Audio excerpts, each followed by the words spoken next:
حقیقی مالدار آپ ہیں۔ اسلام کا یہ بہت بنیادی اصول ہے، مال کے لیے انسانوں کو نہ گواؤ، مال کے لیے انسانوں کو نہ کھو، مال کے لیے اپنے رشتہ داروں کی قربانی نہ دو۔ یہ مغرب کا سکھایا ہوا ذہن ہے، اپنے فائدے کو حاصل کرو، چاہے سامنے والے کو رگڑ کر، کچل کر، مسل کر اور اس کے پیٹھ پر پیر رکھ کر ہی ترقی کیوں نہ کرنا پڑے، لیکن ترقی کرو، اپنا حق نہ چھوڑو۔ یہ مغرب کا سکھایا ہوا ذہن ہے۔ اسلام نے کیا سکھایا؟ اسلام نے سکھایا اگر اپنے حق کی آپ زمین پر قربانی دیتے ہیں، اللہ کے رسول صلی اللہ علیہ وسلم جنت کے بیچوں بیچ آپ کو محل کی گارنٹی اور ضمانت دیتے ہیں۔ دشمن گرچہ ہم سے دشمنی کرے، دشمن گرچہ ہم سے نفرت کرے، لیکن معاملات کے باب میں، خرید و فروخت کے معاملے میں دشمن ہم سے دشمنی کرنے کے باوجود امانت داری کے باب میں ہمارے اوپر بھروسہ کرنا چاہیے۔ لیکن افسوس کے ساتھ یہ صورتحال آپ کے سامنے مجھے رکھنی پڑ رہی ہے، آج ایک مسلمان زیادہ غیر مسلم پر بھروسہ کر رہا ہے معاملات کے باب میں۔ اور مسلمان کے معاملات کیسے؟ ایک مرتبہ کوئی مسلمان دوسرے مسلمان سے معاملہ کر لے، اس کے بعد اس کے اندر دوبارہ معاملات کرنے کی ہمت نہیں ہوتی۔ کیوں؟ ایسا دھوکہ دیتا ہے سامنے والا، ایسا فراڈ کرتا ہے سامنے والا، ایسا اپنی زبان سے مکر جاتا ہے سامنے والا کہ دوبارہ اس کے اندر معاملہ کرنے کی ہمت نہیں ہوتی۔ آپ ترقی نہیں کر سکتے، آپ عروج کی راہیں اختیار نہیں کر سکتے۔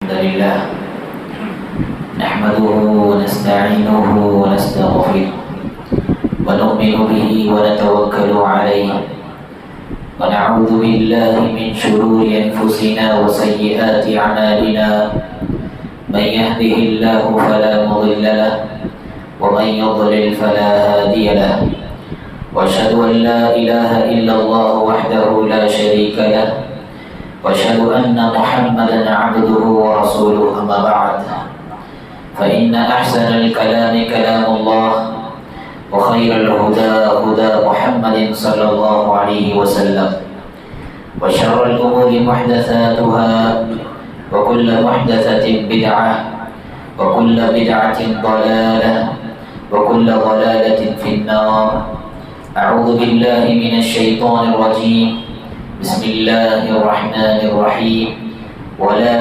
تنسوا الفضل بينكم ان اللہ بما تعملون بصیر۔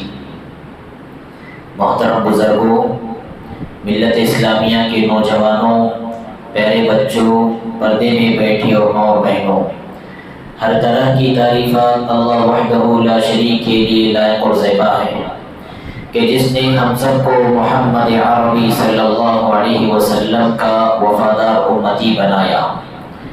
بعدہ لاکھوں کروڑوں درود و سلام کا نزول ہو نبی امی محمد اکرم صلی اللہ علیہ وسلم کی ذات اقدس پر کہ آپ صلی اللہ علیہ وسلم نے رب کی دی ہوئی امانتوں کو رب کے بندوں تک کما حق پہنچا دیا۔ حضرات، قرآن مجید کی ایک آیت کا مختصر سا حصہ میں نے آپ کے سامنے پڑھ کر سنایا۔ اس آیت کا سیدھا سادہ پیغام یہ ہے وَلَا تَنْسَوْا الْفَضْلَ بَيْنَكُمْ، آپس میں ایک دوسرے پر احسان کرنا، آپس میں ایک دوسرے پر رحم دلی کا معاملہ کرنا اور آپس میں ایک دوسرے کے ساتھ خیر خواہی کرنا۔ اے انسانوں، اس جذبے کو کبھی بھی فراموش نہ کرو۔ یہ آیت میں اللہ رب العالمین نے خاص طور پر معاملات کے باب میں ایک دوسرے پر رحم دلی، ایک دوسرے کے ساتھ خیر خواہی اور ایک دوسرے کے ساتھ پیار بھرے انداز میں معاملہ داری کرنے کی تعلیم دی اور تلقین فرمائی۔ معاملات کسے کہتے ہیں؟ معاملہ کسی کو قرض دینا، قرض لینا، کسی کے پاس امانت رکھنا، امانت لوٹانا، کسی سے کوئی چیز خریدنا اور بیچنا، کسی سے وعدہ کرنا، وعدے کی پاسداری کرنا، ایک گاہک کا ملازم کے ساتھ سلوک، ملازم کا اپنے مالک کے ساتھ سلوک، اس طرح کے تمام کی تمام چیزیں جو انسانوں کی آپس میں ایک دوسرے سے جڑی ہوئی ہیں، مختصر سے لفظ میں اس کو کہتے ہیں معاملہ۔ اور معاملات اسلام کا بہت اہم ترین باب ہے۔ اسلام کے کئی ابواب ہیں۔ عقیدہ سب سے پہلے، اس کے بعد عبادت کا باب، اس کے بعد اخلاق کا باب، اور اس کے بعد پھر معاملات کا باب۔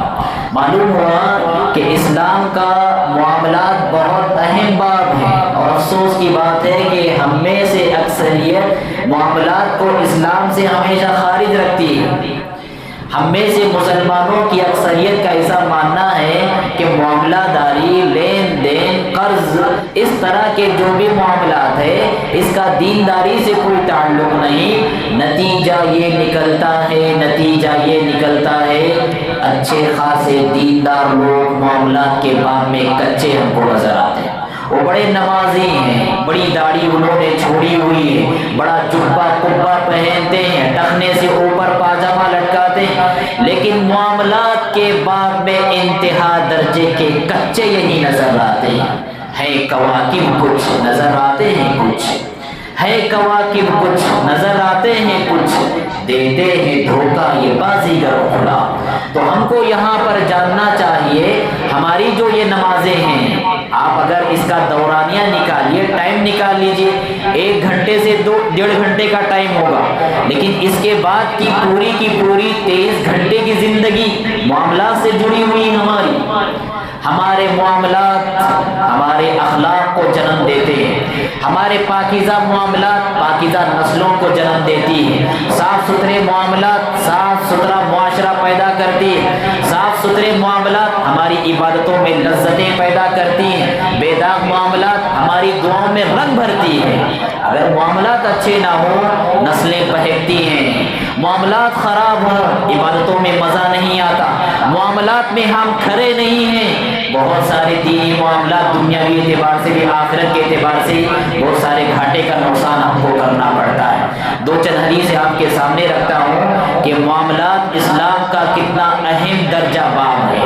پہلی حدیث، اللہ کے رسول صلی اللہ علیہ وسلم نے ایک تاجر کا واقعہ سنایا، بنی اسرائیل سے تعلق رکھنے والے، صحیح درجے کی روایت ہے۔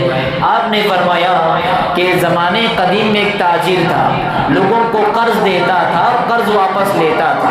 اس کا انتقال ہوا، اللہ رب العالمین کے پاس یہ جب پہنچا، اللہ رب العالمین نے پوچھا، اے بندے بتا دنیا میں کیا کام کر کے آیا؟ حدیث کے الفاظ ہیں، لم يعمل خیرا قط، زندگی میں کوئی نیک کام اس نے نہیں کیا، توحید اس کے پاس تھی بس، اس کے علاوہ زندگی میں کوئی نیکی اس کے پاس نہیں تھی۔ اللہ رب العالمین اس کو اس کی نیکی یاد دلائے گا، پھر اس کو یاد آئے گی تو کہے گا ہاں پروردگارہ زندگی میں ایک نیکی تھی، میرا اپنا ملازم تھا اور میرا اپنا ایک آدمی میں نے رکھا ہوا تھا، لوگوں کو قرض دیتا تھا اور کہتا تھا کہ جاؤ قرض کا مطالبہ کرو، آسانی سے دے سکتا ہو تو لے لینا، اگر مشکلات سے 2-4 ہے تو معاف کرنا یا پھر مہلت دے دینا۔ اللہ رب العالمین کو اس بندے کی ادا اتنی پسند آتی ہے فتجاوز اللہ عنہ، زندگی کے گناہوں کے سارے دھبوں کو دھل کر اللہ رب العالمین اس ایک نیکی کے بدلے میں اس کو جنت کا حقدار بناتا ہے۔ یہ ہے معاملات۔ ہم بھی ہمارے بہت سارے لوگوں کو قرض دیتے ہیں، بس اوقات اپنے رشتہ داروں کو قرض دیتے ہیں، اپنے دوستوں کو قرض دیتے ہیں۔ آپ کا یہ مہلت دینا اللہ رب العالمین کے پاس بس اوقات اتنی بڑی نیکی بن جاتی ہے کہ جنت میں جانے کے لیے ایک نیکی کافی ہو جاتی ہے۔ ایک شخص راستے میں چل رہا تھا، معاملات دیکھیں چھوٹی چھوٹی چیزیں ہوتی ہیں لیکن انجام کے اعتبار سے کتنی عظیم ہوتی ہیں۔ اللہ کے رسول نے کہا ایک شخص راستے میں چل رہا تھا اور چلتے چلتے راستے میں اسے ٹہنی نظر آئی، آنے جانے والے مسافروں کو اس ٹہنی کی وجہ سے شاید پریشانی کا سامنا کرنا پڑ رہا تھا۔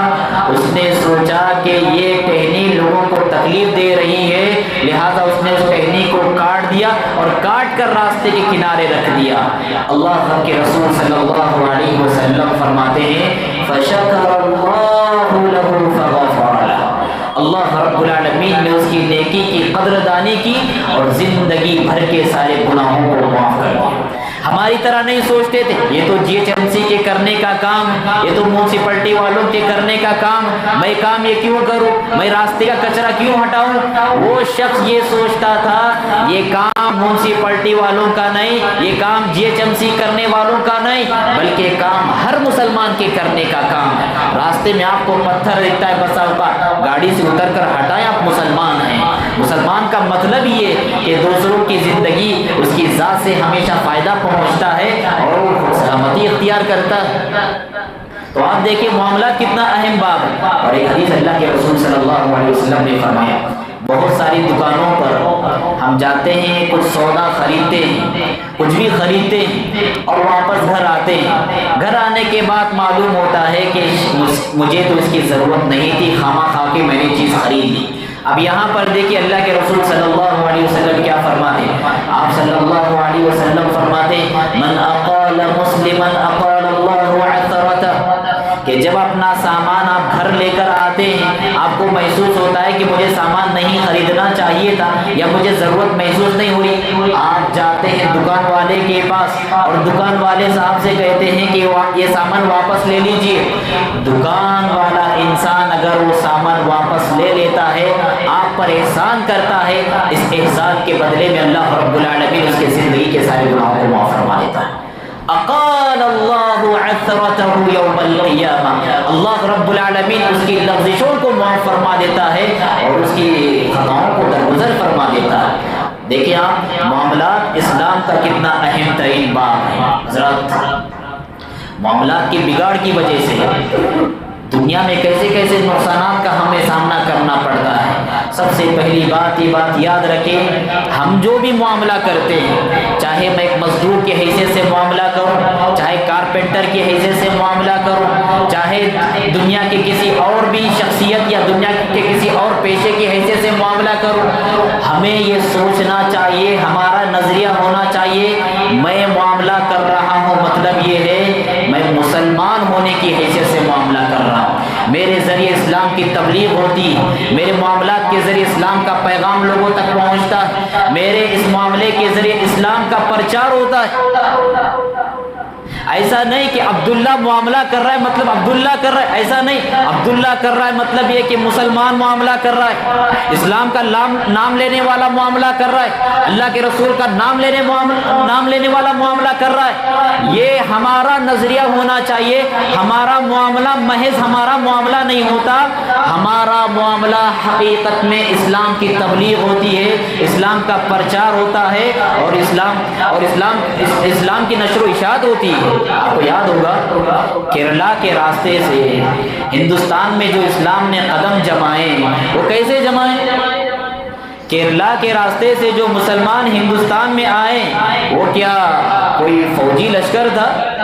کوئی جہاد کرنے کے لیے آئے تھے؟ کیرلا کے راستے سے جو آئے تھے نہیں، اللہ کے بندوں نہیں، وہ تاجروں کا گروہ تھا اور وہ پہلے بھی آتے تھے، اسلام لانے سے پہلے بھی آتے تھے، لیکن جب اسلام ان کی زندگی میں آیا اس کے بعد جب کیرلا کے ساحلی راستے سے ہندوستان میں آئے، یہاں کی غیر مسلم عوام نے ان کے معاملات کرنے کا طریقہ دیکھا، اتنا متاثر ہوئے کہ حلقے بگوش اسلام میں داخل ہو گئے۔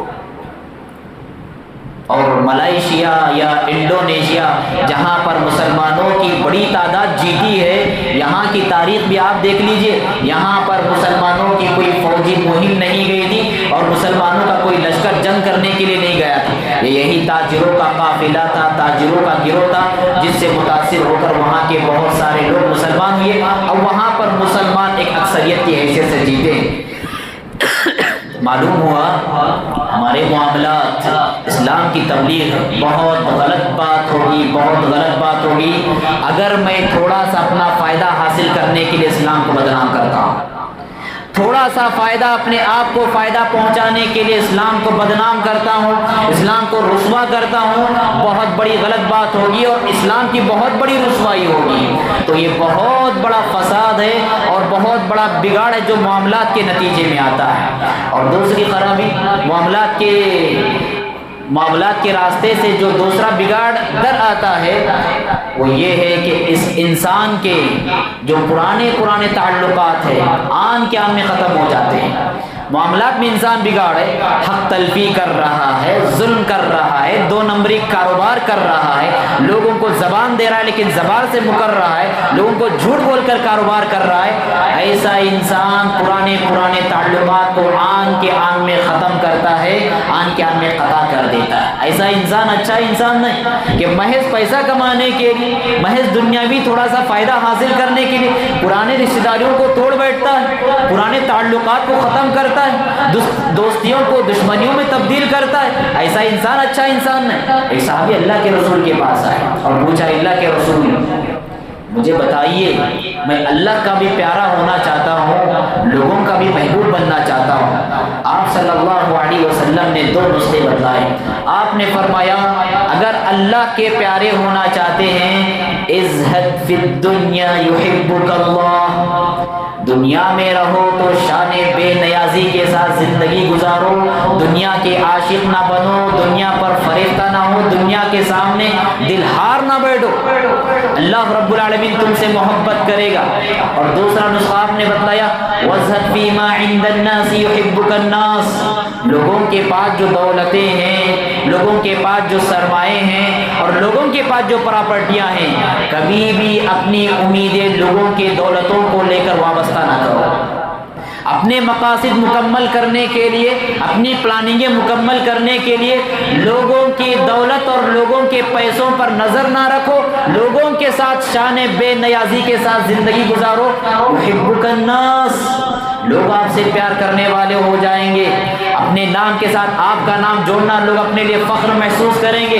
آپ صلی اللہ علیہ وسلم نے یہاں پر بہت اچھا اصول بتلایا کہ بس اوقات میں اپنا حق حاصل کرنے کے لیے سارے رشتہ داروں کو نفرت کی آگ میں جھلسا کر چھوڑ دیتا ہوں، سارے رشتہ داروں کو ایک جنگ کی آگ میں جھلسا کر چھوڑ دیتا ہوں۔ آپ نے فرمایا، اس موقع پر بندہ اگر اپنے حق کی قربانی دیتا ہے، اپنے تعلقات بچا لیتا ہے، اپنی رشتہ داری محفوظ کر لیتا ہے، لوگوں کے نزدیک محبوب بن جائے گا۔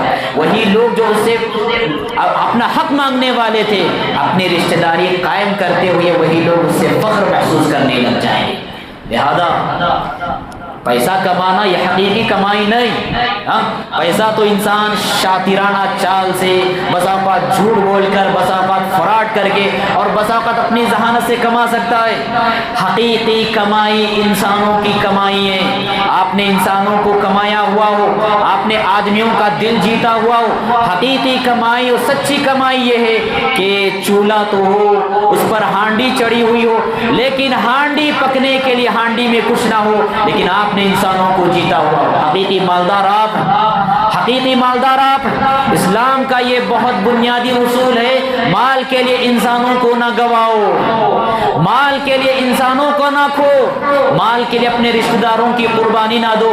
یہ مغرب کا سکھایا ہوا ذہن ہے، اپنے فائدے کو حاصل کرو، چاہے سامنے والے کو رگڑ کر، کچل کر، مسل کر اور اس کے پیٹھ پر پیر رکھ کر ہی ترقی کیوں نہ کرنا پڑے، لیکن ترقی کرو، اپنا حق نہ چھوڑو۔ یہ مغرب کا سکھایا ہوا ذہن ہے۔ اسلام نے کیا سکھایا؟ اسلام نے سکھایا اگر اپنے حق کی آپ زمین پر قربانی دیتے ہیں، اللہ کے رسول صلی اللہ علیہ وسلم جنت کے بیچوں بیچ آپ کو محل کی گارنٹی اور ضمانت دیتے ہیں۔ تو یہ بہت بڑا مالی معاملات کے بگاڑ کے نتیجے میں آنے والی خرابی ہے، جس سے ہمارے تعلقات ختم ہو جاتے ہیں۔ اور اسی طرح سے حضرات، ایک اہم خرابی اور بگاڑ جو معاملات کی وجہ سے پیش آتا ہے وہ یہ ہے، انسان ترقی نہیں کر سکتا۔ آپ دیکھ لیجئے، جو بھی انسان معاملات کے باب میں کچا ہو، ایسا انسان ترقی نہیں کر سکتا۔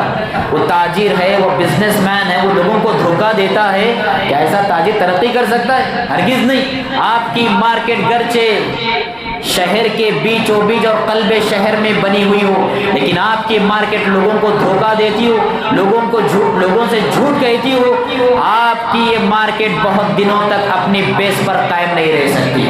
اللہ کے رسول صلی اللہ علیہ وسلم کی، آپ کی سیرت طیبہ اور آپ کی حیات مبارکہ ہمیں اپنے اندر بڑے سبق اور بڑے عبرت رکھتی ہے۔ آپ صلی اللہ علیہ وسلم ابھی 25 سال کے ہوئے تھے، صرف 25 سال کے ہوئے تھے آپ صلی اللہ علیہ وسلم۔ لوگوں اور معاشرے کے درمیان امین اور صادق کے نام سے مشہور تھے۔ امین کے نام سے مشہور تھے، بڑے امانت دار ہیں، جب بھی منہ کھولتے ہیں سچ کے سوا کچھ نہیں کہتے۔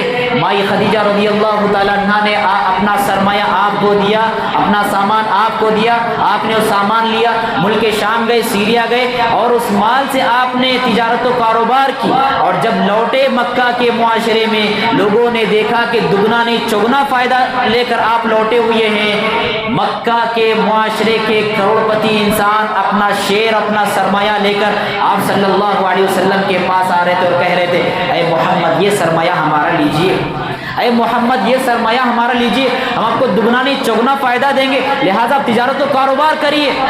معاملات کے باب میں امانت داری بہت ضروری ہے۔ معاملات کے باب میں اگر آپ امانت داری اختیار کرتے ہیں، ایک گاہک کئی گاہکوں کو آپ سے جوڑ دیتا ہے، ایک خریدار کئی خریدار کو آپ کے ساتھ جوڑ دیتا ہے۔ اور دوسرا واقعہ دیکھیے، اللہ کے رسول صلی اللہ علیہ وسلم نبی بنائے گئے، 40 سال کی عمر میں تاج نبوت آپ کے سر پر رکھا گیا۔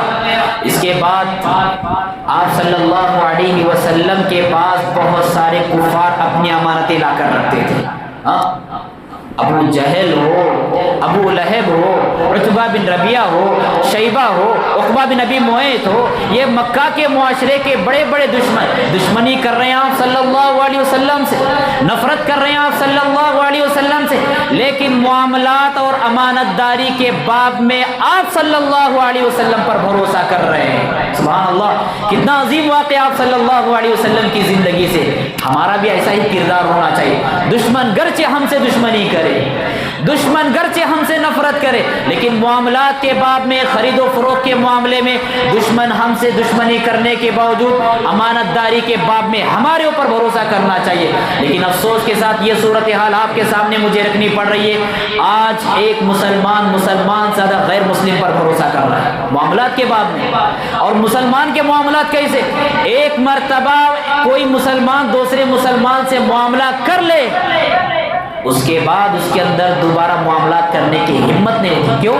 ایسا دھوکہ دیتا ہے سامنے والا، ایسا فراڈ کرتا ہے سامنے والا، ایسا اپنی زبان سے مکر جاتا ہے سامنے والا کہ دوبارہ اس کے اندر معاملہ کرنے کی ہمت نہیں ہوتی۔ آپ ترقی نہیں کر سکتے، آپ عروج کی راہیں اختیار نہیں کر سکتے، آپ کی پراپرٹی بہت دنوں تک جم نہیں سکتی۔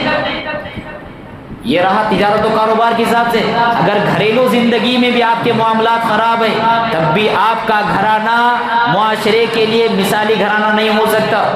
اللہ کے رسول صلی اللہ علیہ وسلم کے پاس فاطمہ بنت قیس رضی اللہ تعالیٰ عنہ آئیں، انہوں نے پوچھا اللہ کے رسول 3 صحابہ نے مجھے پیغام نکاح دیا، ایک ہے معاویہ بن ابی سفیان، دوسرے ہے ابو جہل، اور تیسرے ہیں اسامہ بن زید رضی اللہ عنہم اجمعین۔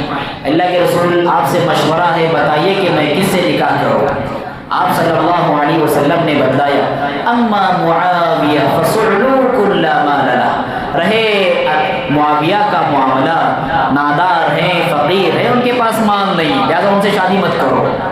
واما ابو جہل، لہذا جب ابو جہل کا رہا معاملہ، فلا یضع عصاه عن عاتقی، ہمیشہ ڈنڈے کو اپنے کاندھے پر سوار رکھتے ہیں۔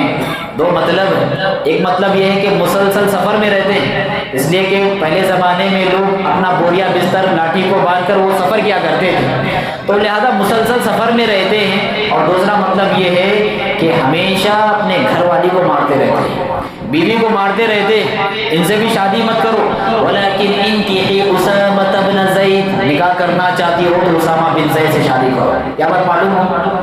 بات یہ معلوم ہوئی، اگر دریافی کے لیے ہمارے پاس کوئی آتا ہے، امانت داری اور دیانت داری کا تقاضا یہ بنتا ہے جس کے اندر جو خوبی ہے، جو برائی ہے، اس کی ویسے ہی خوبی ویسی برائی بیان کر دی جائے۔ امانت داری کا تقاضا یہ، تو آپ سے آپ کا بھائی مشورہ لے رہا ہے، آپ امانت داری کا ثبوت دیتے ہوئے صحیح مشورہ دینا چاہیے۔ اور دوسری بات معلوم ہوئی، اگر ہمارے معاملات ہمارے والدین سے خراب ہوں، ہمارے معاملات ہمارے گھر والوں کے ساتھ خراب ہوں، ہمارے معاملات ہمارے بھائی بہن کے ساتھ خراب ہوں، ہمارے معاملات ہمارے بچوں کے ساتھ خراب ہوں، ہمارے گھر نہ کوئی رشتہ بھیجنے کے لیے تیار اور نہ ہمارا کوئی رشتہ قبول کرنے کے لیے تیار، گھر کی یہ گھریلو زندگی جو ہوتی ہے، معاملات کے باب میں بہت صاف ستھری ہونا ضروری ہوتی ہے۔ آپ کا گھر معاشرے کے لیے چراغ کی حیثیت ہونا چاہیے۔ معاشرے میں جہاں کئی لڑائیاں جھگڑے ہو رہے ہیں، جہاں کئی مسائل پیدا ہو رہے ہیں، آپ کا گھر ایک قضات کی حیثیت حاصل ہونا چاہیے۔ لوگ آپ سے مسائل حل کرنے والے ہوں، لوگ آپ کے پاس آ کر پوچھنے والوں۔ ایسا نہیں کہ آپ معاشرے کے لیے سردرد بن کر زندگی گزار رہے ہیں، ایسا نہیں۔ مثالی گھرانہ ایسا نہیں۔ مثالی گھرانہ وہ گھرانہ ہے جس میں انسان جیتا ہو، اس کے والدین کے ساتھ بھی اس کے تعلقات اچھے ہو، بیوی بچوں کے ساتھ بھی اس کے تعلقات اچھے ہو، اس کے اپنے فرینڈ سرکل کے ساتھ بھی اس کے تعلقات اچھے ہو۔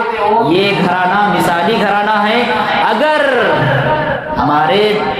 ہم سے جڑے ہوئے لوگ ان کے ساتھ ہمارے تعلقات اچھے نہ ہو، ہمارا گھر مثالی گھر نہیں قرار پا سکتا۔ تو لہذا یاد رکھیں، معاملات کی خرابی کو لے کر انسان کبھی ترقی نہیں کر سکتا۔ آخری پیغام دے کر اپنی بات کو ختم کرتا ہوں۔ اللہ کے رسول صلی اللہ علیہ وسلم نے ارشاد فرمایا تھا، ان لکل امت فتنہ وفتنۃ امتی المال۔ میری ہر امت کو اللہ رب العالمین نے کسی نہ کسی چیز سے آزمایا، امتحان لیا ہے۔ کسی قوم کو اللہ تبارک و تعالیٰ نے عورت سے آزمایا، کسی کو کرسی دے کر آزمایا، کسی کو دولت دے کر آزمایا، لیکن آپ نے فرمایا وفتنۃ امتی المال، میری امت کا فتنہ مال ہے۔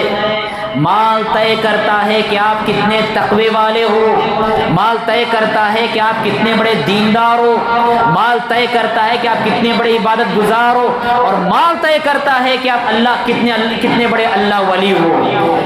ہم عام طور پر دریافی کرنے کے لیے مسجدوں کا رخ کرتے ہیں۔ عمر بن خطاب رضی اللہ تعالیٰ عنہ کے سامنے ایک شخص نے دوسرے شخص کی تعریف کی۔ آپ نے 3 سوالات پوچھے۔ سب سے پہلا سوال پوچھا، اس کے پڑوسی ہو کیا؟ اس نے کہا نہیں۔ تو پھر پڑوسی نہیں تو کیسے گواہی دے رہے؟ اچھا آپ نے پوچھا پھر، اچھا اسے کبھی دینار اور درہم کے ذریعے معاملہ کیے ہو کیا؟ اس نے کہا نہیں۔ پھر آپ نے پوچھا کیا اس کے ساتھ سفر کیے ہو کیا؟ اس لیے کہ سفر میں انسان کے اخلاق کھل کر آتے ہیں۔ اس نے کہا نہیں۔ تمہیں حق نہیں ہے اس کی تعریف کرنے کا۔ کیوں؟ اس لیے کہ 3 معاملات ایسے ہیں جہاں پر انسان کھرا ہے، کھوٹا ہے، انسان کا اندرون کیسا ہے، اس کا باطن کیسا ہے، اس کا ظاہر کیسا ہے، سب کھل کر سامنے آ جاتا ہے۔ ایک پڑوس کو معلوم ہوتی ہے پڑوسی کی حقیقت کیا ہے۔ آپ کسی سے مالی معاملات کرتے، معلوم ہوتا ہے کہ انسان تقوی کے معیار پر کہاں تک پورا اور کھرا اترتا ہے۔ لہٰذا مالی معاملات طے کرتے ہیں کہ ہم کتنے متقی ہیں اور کتنے اللہ ولی ہیں۔ آج اللہ کے رسول نے جو کہا وہ فتنۃ امتی المال، میری امت کا بڑا فتنہ مال ہے۔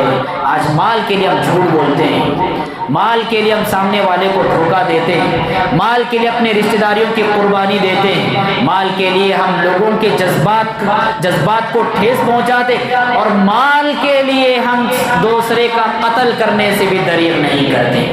فتنۃ امتی المال، میری امت کا بڑا فتنہ مال ہے۔ زمانہ جس رخ پر جا رہا ہے، زمانے کی چلن کو دیکھ کر لگ رہا ہے معاشرے کا سب سے محفوظ اور سیف آدمی وہی ہے جو سب سے کم حیثیت والا ہے، جس کے پاس زیادہ مال نہیں، ورنہ جن کے پاس امت کے اجتماعیت کے اموال ہیں، جن کے پاس جمعیتوں کے اموال ہیں، جماعتوں کے اموال ہیں، انجمنوں کے اموال ہیں، تنظیموں کے اموال ہیں، مسجدوں کے اموال ہیں، مدرسوں کے اموال ہیں، مال ان کے لیے بہت بڑی آزمائش بن گئی۔ لہذا یاد رکھو میرے بھائیوں، اگر آپ امت کے اجتماعی اموال کو سنبھال نہیں سکتے، سدھار نہیں سکتے، امت کے اجتماعی اموال کی ذمہ داری قبول نہیں کیجیے۔